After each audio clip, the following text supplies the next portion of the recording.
Today is Friday, April 10th. The New York Yankees are playing well. The Mets are playing well. Between the Bases starts right now.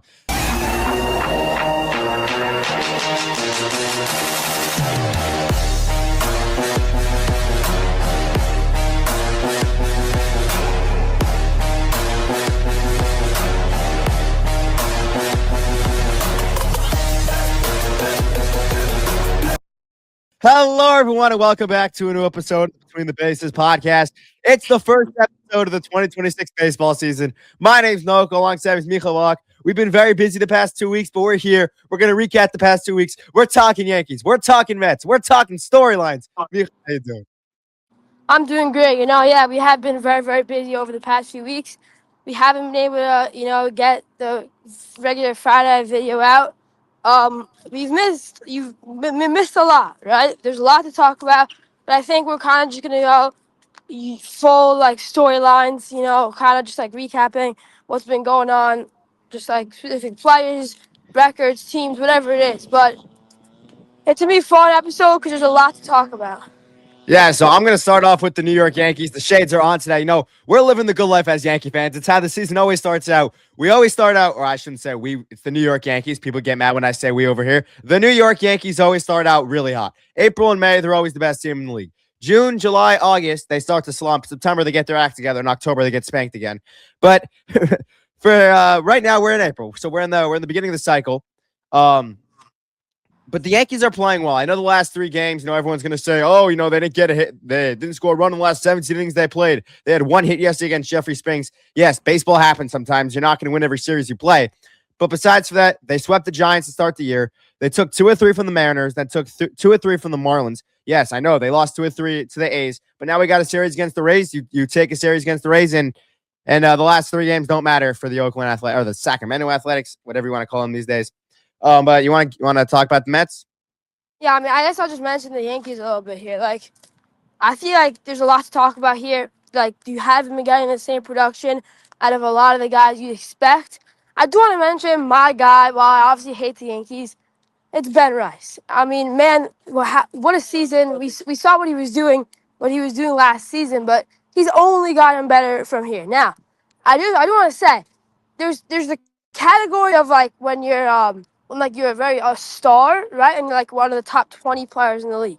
So Ben Rice, from a pure hitter standpoint, is there, but he doesn't. I know it's a little off track here, but he doesn't hit against lefties, and I think I understand Well, that. because they don't let him hit against lefties. He's not going to learn that So way. I'm saying the way it's not. I'm not saying it's his fault. I'm just saying the Yankees. If you want Ben Rice to have his full capacity, right? At some point, if you want him to be a real star in this league, like a real one of the best players, one of the best hitters in the league, one of the more gifted guys, then you gotta at least give him some reps, right? Let's say 1 game a series. Whenever it is, they're playing lefties. 1 every 2 games against lefties, you play it, right?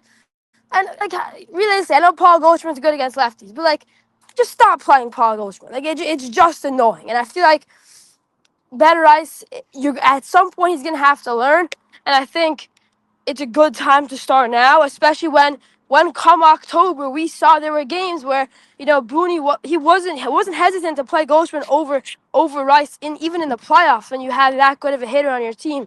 So I know. And to that point of going back to the playoffs, that Alex Cora didn't want the Yankees to put in Ben Rice. He was like, we don't want their best player. And so when Crochet pitched that game 1, you were there, I was there, and the Yankees brought out Paul Goldschmidt instead of Ben Rice. Alex Cora came out and said after the game, we didn't want Ben Rice in that game. And Ben Rice hit a homer the next day.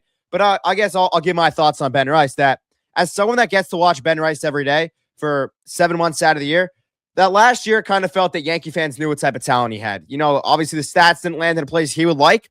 He was getting really unlucky. The expected stats last year were through the roof on Ben Rice. But now, he's had a very hot start to the season the past couple of weeks.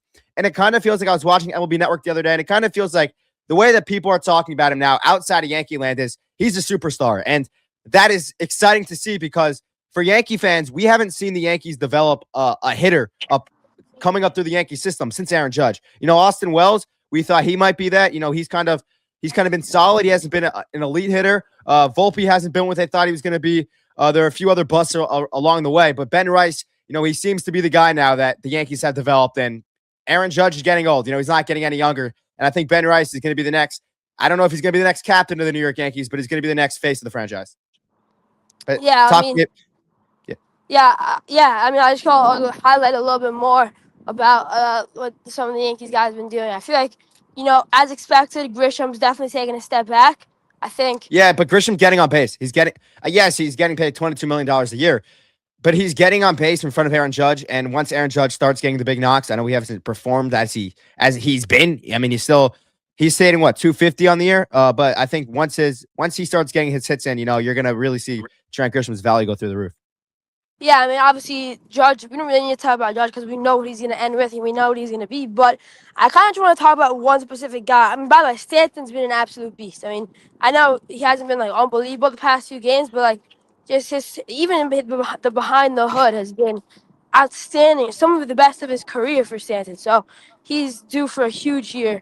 He's getting older, so it's good for him to have this type of year. But I do want to talk about Josh Chisholm for a second because he has had a few little brain errors in the field, right?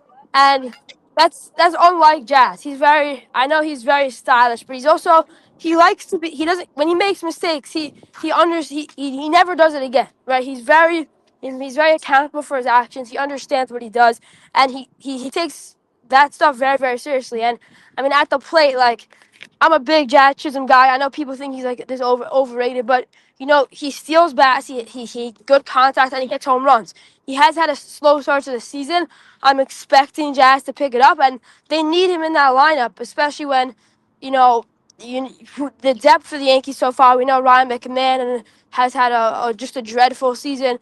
Caballero hasn't been great at the plate, and we don't know what Volpe's going to be, obviously off of injury. So I'm looking for Jazz to step it up a little bit. I'm no doubt he will. But yeah, and I kind of just want to talk about these A's games. I mean, man, first of all, man, does Cam Schiller look good? Cam Schiller is starting to enter. That was gonna be my next topic. I was gonna talk Cam Schiller, but I mean, he's starting to enter this tier of he's in that tier of the best young pitchers in baseball, and I think after the playoffs, people were starting to put him into that category, but they weren't necessarily ready. And I think he's just so fun to watch because he's gonna throw you his fastball, and he's I dare you to hit it. I just dare you to hit my fastball, and you're not gonna be able to do it. You're just not gonna be able to do it. And I happen to love those pitchers. I dare you to hit it. I dare you to hit it. You can't hit it. You're not gonna be able to hit it. Just time after time. And his secondary stuff is not even bad. I was having a debate with somebody about who's better, McLean or Schiller. I obviously was arguing for McLean, but once I was getting into the debate a little bit, it started to coming to me that it was definitely a little closer than I thought. Schiller's just an absolute beast. He's gonna be a front line. I think McLean has the better stuff. I think we can agree on that. But I think if you're right now you're talking about who you want on the mound in any situation, I'm taking Schlittler because Schlittler's done it for me. Right. Yeah. I mean, I wouldn't push back on someone that says Schlittler. I mean, I would, but I wouldn't say you're crazy. So I definitely respect it. And with Cole and Rodon coming back, I mean, this rotation could start looking pretty. I mean, it is, but it's gonna be maybe, if not one of the best, right? Rotations in baseball. And we know Max Fried obviously is gonna bring to the table. And I mean Ryan Weather's just doing an absolute gem. So. Can I just speak on the starting rotation for a second for the Yankees? It's the New York Yankees starting rotation to start the year. They've been the best starting rotation of baseball. You know how many homers they've given up? They've given up 2 homers, and we're 2 weeks into the season. I think their ERA is what 250, something like that. They've pitched incredible, and their number 1 best pitcher and their number 3 best pitcher in the rotation haven't even come back yet, and that's the scary part. We don't know what Cole's going to be. We don't know what Rodon's going to be, but the fact that right now they're the best rotation of baseball, and you still have Cole and Rodon coming back. And you mentioned Schlittler before. I think Schlittler might be the best pitcher in this rotation. I think he might be better than Fried, I start to daydream a little, obviously we're 7 months away from October, and I don't know how the season's going to play out. I don't know if anyone's going to get hurt down the road, hopefully not.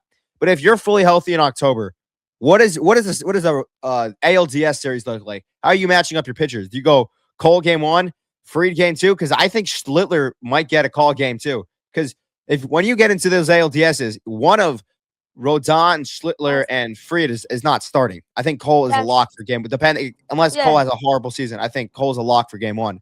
But I think you have an argument there for which of Schlittler, Fried, and Rodon are you leaving out of the Yeah, ALDS I mean, roster? That's a fun argument to have. yeah, I think actually the better question is, let's say the Yankees don't win the division. I know it's off to a good start, and the Red Sox and the Blue Jays have kind of been struggling a little bit, and like the Orioles, I don't know. But let's say they don't win the division. Who pitches in the wild card series? Like I think that's a better question. Like not only who's gonna pitch, because that's a question in of itself. Because we know how good of a season Rodon had last year, and that right that's a question. But what's the order? Like yeah, these are great questions. I think. Listen, I I think if you get into wild card series, obviously I'm a Yankee fan. I'm going to say this.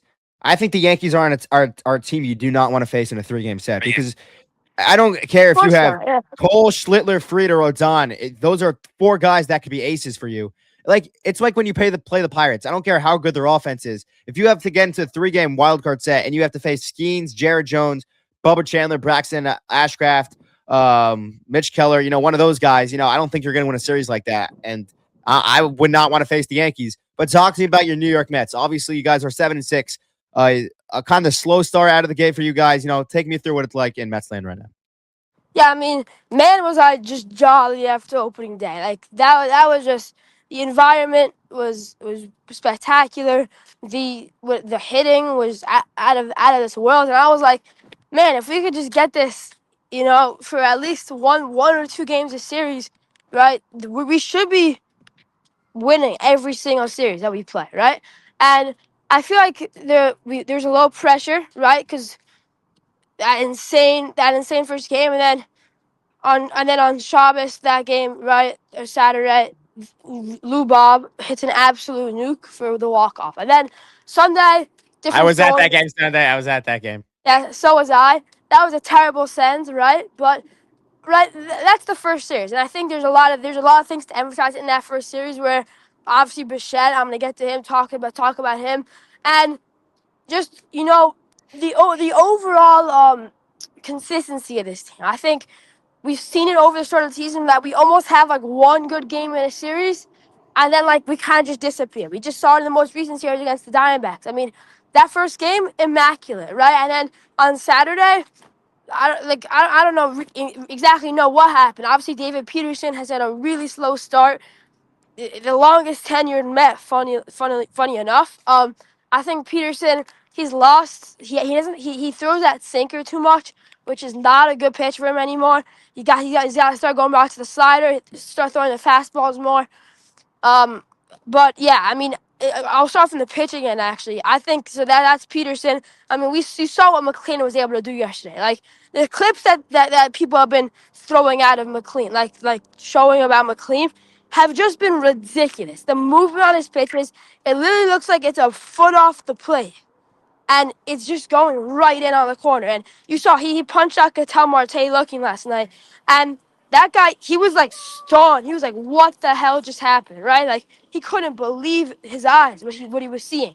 Like that's how good of stuff this guy had. Then Kodai Senga, man, has there been good signs. His velocity was a few ticks up, and his starts.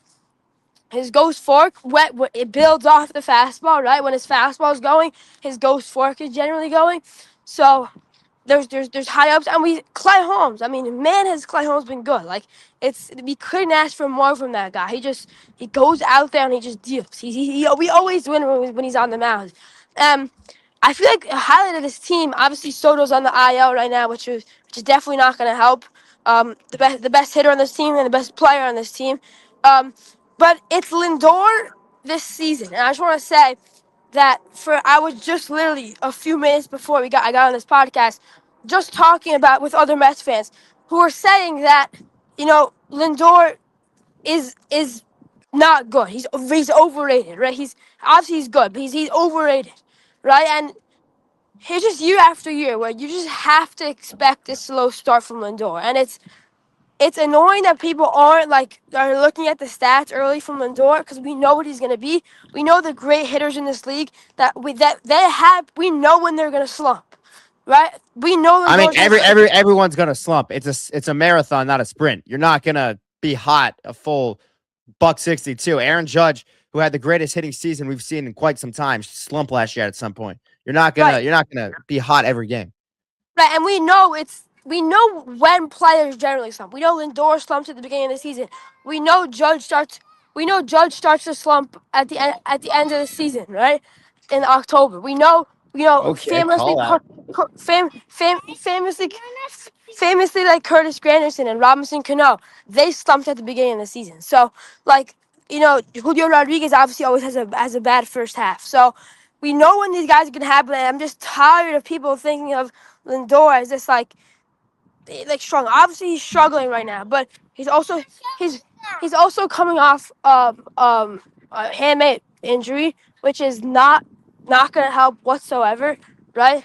And I'm just I'm not worried about Lindor because I know it's just moment after moment that he delivers, and those people that were very upset about his slow start, they're just quiet, right? They don't after that they don't know what happened because they were just arguing that he wasn't good because he was having a slump, and now he's hitting the biggest moments of the season. So I want those people to kind of just be quiet, let it be. He'll be good, right? It takes a few hits and he's just right back on track. His stuff after Soto got injured have been a little bit interesting. He's chasing way more. He's not patient at the plate, which is interesting. And I guess I'll talk about Lou Bob for like 3 seconds.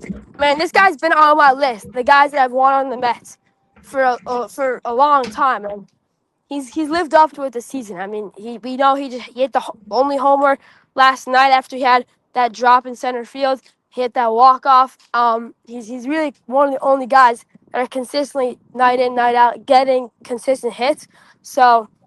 And we know he had that one error in center field, but yeah, he's been great. And then I guess I'll just cap everything off with Bo Bichette, I guess. I mean, yeah, Bichette obviously had that dreadful start to the season. He kind of, I think, going away definitely helped him a little bit. Had that solid season against St. Louis, and now I think he's feedback. He's starting to get more on top of the ball, not striking out nearly as much as he did at the beginning of the season. So Bichette's back. I think the Mets series going into the weekend against against Sacramento should be 2 out of 3. It's almost like I know calling series in April like big series are like kind of a cliche move. Like it's not necessarily what you would call it, but the Mets are going out west after this. They're playing LA. They're playing all those good teams. How do they I have think another West Coast trip? They just won on the West Coast. yeah, they have a really weird season to start. What are these schedule makers doing? I don't know, but um, it's almost like a big series for the Mets right now. I know the A's are coming off that series win against the Yankees. They're confident. They've got a nice lineup over there. I know some of them are having rough years, but we know that they're good ball players. We know the Nick Kurz is starting to get hot. yeah, we know that Jeff McNeil returns. He's going to have a few hits. We obviously know that. And then we know Shea Langeliers, who is a famous story. He was a diehard Mets fan growing up. His name is after Shea Stadium, if you didn't know that. So that's going to be fun. He's obviously going to rip us up. And, yeah, we have Holmes going tonight, and then Senga on Saturday, and Peralta on Sunday. So this should be. Streets are saying I might be there Sunday. I don't know yet, probably not, but I might be there Sunday. I will be there Sunday. My second game of the year. I haven't been able to go to so many games, but because of with the scheduling. But this is the second game of my season. I'll be there. So yeah, it's gonna be that's kind of my output on the Mets. I feel like you give your thoughts, but good signs, bad signs to start the season. But overall, I'm good with it. Yeah, what I'm gonna say, it's not really about the Mets. It's about their stadium. As someone that was able to go to both the third game of Citi Field this year, third game at Yankee Stadium, both of them respectfully. A lot of people have asked me what I like better, Citi Field or Yankee Stadium. And they're really different stadiums. Obviously, Citi Field's a lot nicer than Yankee Stadium. Like, I don't think anyone's going to tell you otherwise. But Citi Field, they do a fantastic job with fan engagement. Like, if someone asks me that's not a baseball fan, hey, should I go to Citi Field or Yankee Stadium? I'm telling you to go to Citi Field because Citi Field, it's about having fun with your family. You can bring your kids there. It's a fun time. You get to watch a baseball game. There's a lot of stuff to do with the little kids. Yankee Stadium, and you can tell me if I'm wrong, it's you go to the ballpark, and if the Yankees don't win, you had a bad day at the ballpark. Like, there's nothing that the Yankees do there to get you involved. It's you win. If you go there, you watch the Yankees win, and you go home. And if they lose, you didn't have a fun time. Like that's to me, I don't know if that's because I'm a Yankee fan or that's the way Yankee Stadium is. You could tell me as a neutral fan, but Yeah. City Field's a much better time for someone that doesn't like baseball. So City Field, congrats to you. Yeah, I mean, I completely agree. I also think that comparing the two is almost not fair, right? Because they're just completely different brands of baseball. We know the classic Yankee Stadium feel, the classic Yankees brands feel, right? They don't like make any new things. It's all very classic. And in City Field, they're adding new things every year. The new jerseys, whatever, the new ballpark activities, whatever it is. So we know that yes, there's goods and bads of both, right? For the Yankees, it's everyone there kind of almost the Yankees fans care more, right? It's also very corporate there. I will say that the Yankee Stadium is corporate. Um, but yeah, generally I do think City Field is better for most, right? Um, And then listen. I'm gonna say something, and obviously, it's not. It used to be this. It used to be a Fenway Park or Wrigley Field of the world, and obviously, it's a new stadium now in 2009.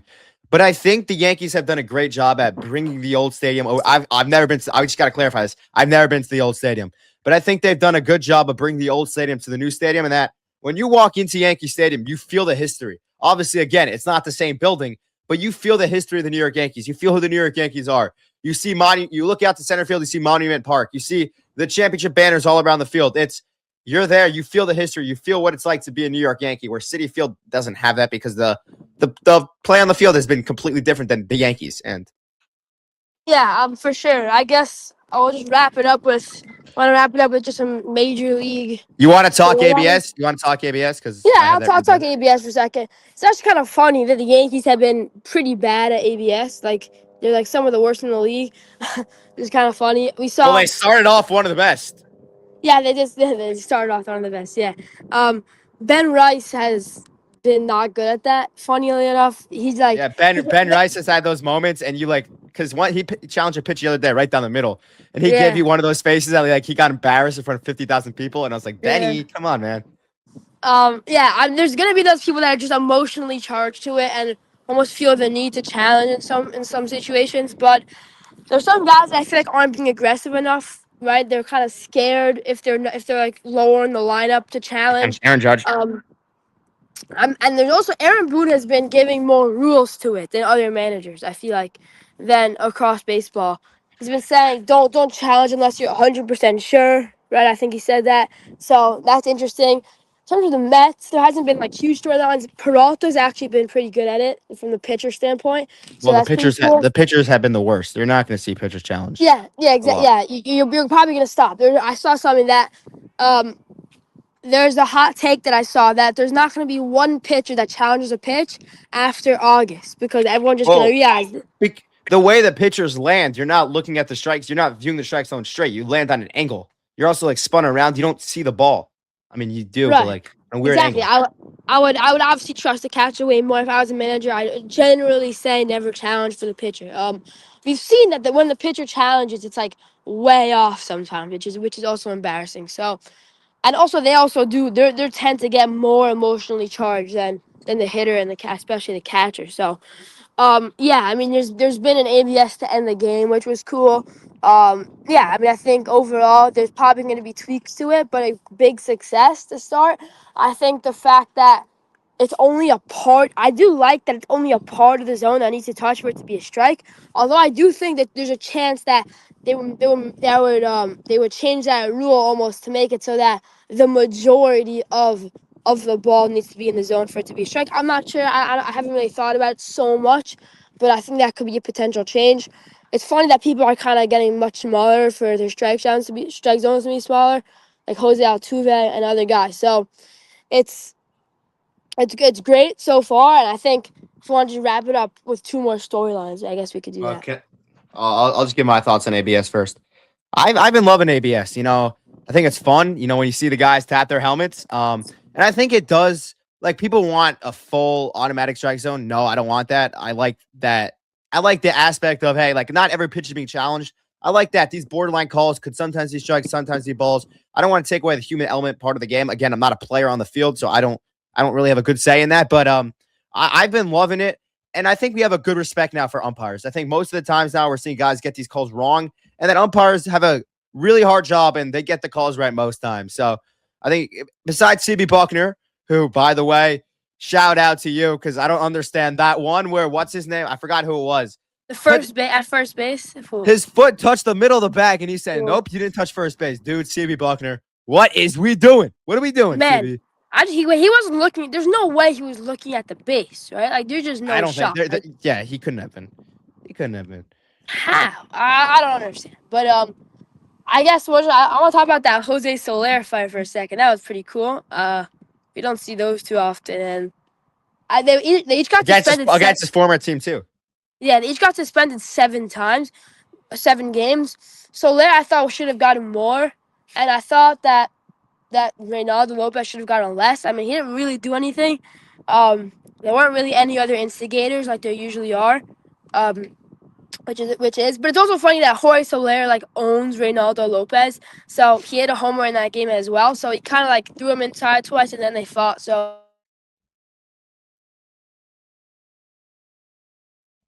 As Micha's glitched out. I don't know if that's me. I don't know if that's him, but he glitched out. So should we wait for him to come back, talk Jorge Soler?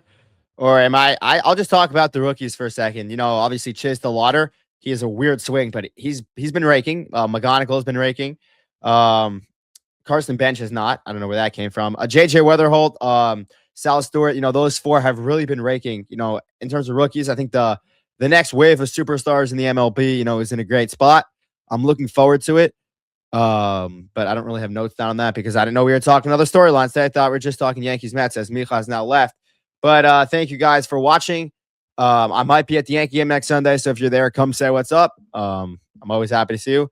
I got a chance to meet Troy Benjamin of the S Network the other day, Barbari. You know, we had a good show. I might be getting some cool guests on soon. Maybe Dave Sims of WFAN. Nothing promised. You know, he gave me his email to reach out to him. We might be getting other cool guests on soon, but remember to like, subscribe, and we'll see you later.